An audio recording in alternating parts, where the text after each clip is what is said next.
Friends, मैं हूं Manav. Welcome to movie shoovie. करते हैं आपस में पॉजिटिव सा नमस्कार। साउथ सिनेमा किस तरीके की मूवी बनाता है, कभी अच्छी कभी बुरी, लार्जली अजीब अजीब सी पिक्चरें बनती है, लेकिन कुछ कुछ थोड़ी अजीब सा माइलस्टोन भी लेके आती हैं, इंस्पायर करती हैं कि यार ऐसा सोचो। तो मेरे ख्याल से तांगलान भी इसी तरीके की मूवी है, और इसी तरीके के एक्टर है इसके अंदर विक्रम, जो अपने आप को चैलेंज करता रहता है नए नए रोल के लिए, और फिजिकल ट्रांसफॉर्मेशन से लेके अपने चाल को लेके, अपनी वॉइस मॉड्यूलेशन को लेके, मतलब वो काफी ज्यादा पर्टिकुलर हो जाता है। इससे पहले वॉइस मॉड्यूलेशन का खेल स्पेसिफिकली मैंने अग्निपथ में देखा था, जब अमिताभ बच्चन ने हाई अलग तरीके से करना शुरू कर दिया था। वो एक अलग तरीके का डेप्थ थी, बेस थी आवाज के अंदर, और बिल्कुल ही ऐसे लगने लग गया था जैसे कि कोई और आवाज दे रहा है। ये अलग ही लेवल का बेस था, और जो एक सिग्नेचर स्टाइल भी ऑफकोर्स बाद में बन गया। यहाँ पर आप तांगलान में एक कहानी दिखेंगे 18 मिड 18th सेंचुरी की, 1850 की, जब दो चीजें इन पैरेलल हो रही थी कि जहां पर जमींदार जो थे बिल्कुल भी जीना हराम करके रखा हुआ था, स्पेसिफिकली ट्राइब्स का।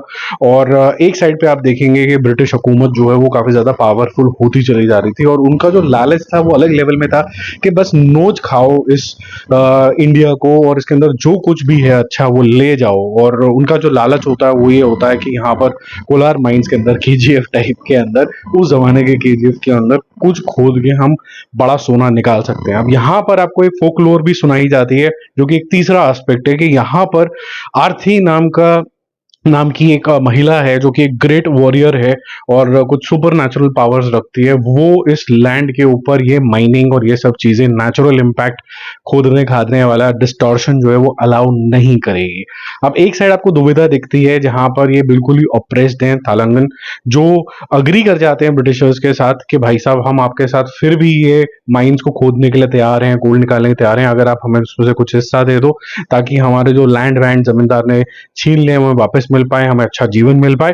और ये सब स्टैब्लिश करने के लिए पीए रंजीत जो इसका डायरेक्टर है, उन्होंने जो ऑपरेशन है उसके लिए काफी अच्छा खासा समय भी बिताया है। और बैक इन टाइम जिस तरीके से वो लेके गए हैं, जिस तरीके के घर दिखाए गए हैं, गली कूचे दिखाए गए हैं, बैरन लैंड दिखाए गए हैं, ग्रीनरी दिखाई गई है, माउंटेन दिखाए गए हैं, आपको लगता है कि ये वो अनटच टाइप के जोन के अंदर है जब कभी पुराने जमाने में हुआ करता होगा। और कॉस्ट्यूम और जो मैं कह सकता हूँ मेकअप, उसको एक स्पेशल मेंशन मिलना चाहिए, बट स्पेशल मेंशन वीएफएक्स को नहीं मिलना चाहिए, क्योंकि वो काफी ज्यादा गेमिफिकेशन वाले जोन में लगता है, इतना रियल लगता नहीं। और मुझे लगता है कि यहाँ पर वीएफएक्स का यूसेज एक गलत आइडिया था। यहाँ पर इस तरीके की रगड मूवी का जो टेक्सचर रखा गया था, वहां पर जरूरत नहीं थी वीएफएक्स की। इसको रियल रखते तो और ज्यादा ये रहता।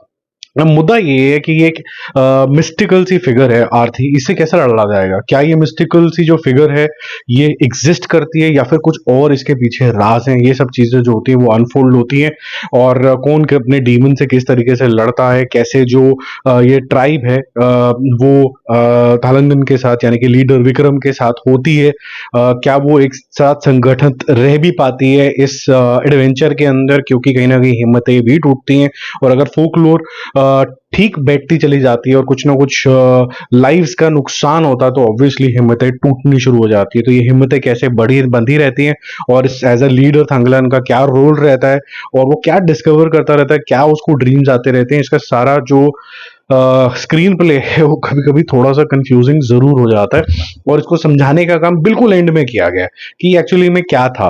तो but having said that, story थोड़ी आगे से आगे पीछे चलती है, क्योंकि और इससे जो फोकलोर का टाइम है जहां से ये गाथा आती है स्पेसिफिकली, वो भी बताई जाती है आपको। तो कुल मिला के जिस तरीके का नरेटिव स्टाइल है जो बताने की कोशिश करेगी है, ह्यूमन ग्रीड हो, चाहे वो जमींदार का टाइम हो, चाहे वो ट्राइबल्स हो, चाहे वो जैसे कह सकते हैं कि लोअर कम्युनिटी का प्रॉब्लम हो, चाहे इवन वुमेन का सप्रेशन हो, चाहे फिर आप ये कह सकते हैं कि जो ट्राइबल्स हैं अपने राइट के लिए कैसे अपने आप को राइज अबव द रेस्ट करेंगे। काफी सारे मुद्दे इसके अंदर पैरेलली चलते रहते हैं। और क्रुएलिटी और जो होता है ना डबल फेस, जो होता है ना एक दो मुंहा सांप टाइप का जो रोल है, ऐसा नहीं कि सीधा मुंह पे आके डसेगा ऑफ ब्रिटिशर्स, वो भी बहुत अच्छे तरीके से यहाँ पर विविन किया गया है।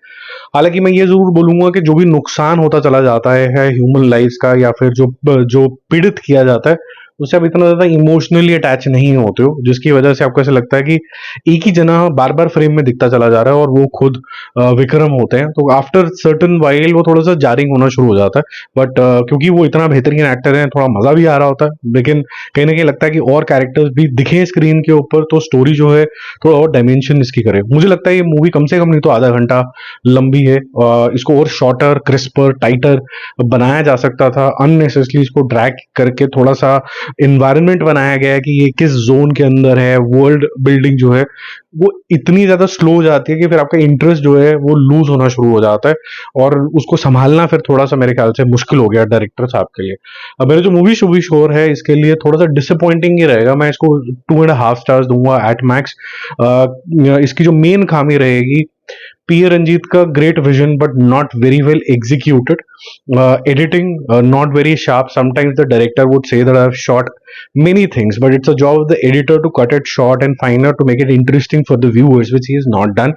And certain screenplay, I would say it's a mixed bag. जब जब आरती की बात आती है, जब जब डिस्प्यूट्स विद इन ट्राइब की बात आती है, या फिर बैक इन टाइम के अंदर जाते हैं, तो कुछ ना कुछ चीजें इंटरेस्टिंग होती हैं और एंडिंग भी इंटरेस्टिंग है।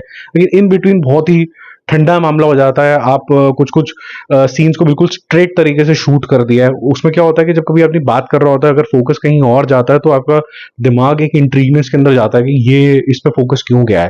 तो वो मेरे ख्याल से वो जो कैमरा ट्रिक्स वगैरह वो इतने अच्छे तरीके से यूज नहीं करे गए हैं यहाँ पर। But full marks to the makeup artist, full marks to I would say the set designing artist, director who has done this set design. वो सब बहुत अच्छा रहा है यहाँ पर। बाकी हम जल्दी मिलेंगे और रिव्यूज और अपडेट्स के साथ। Stay connected. Bye bye.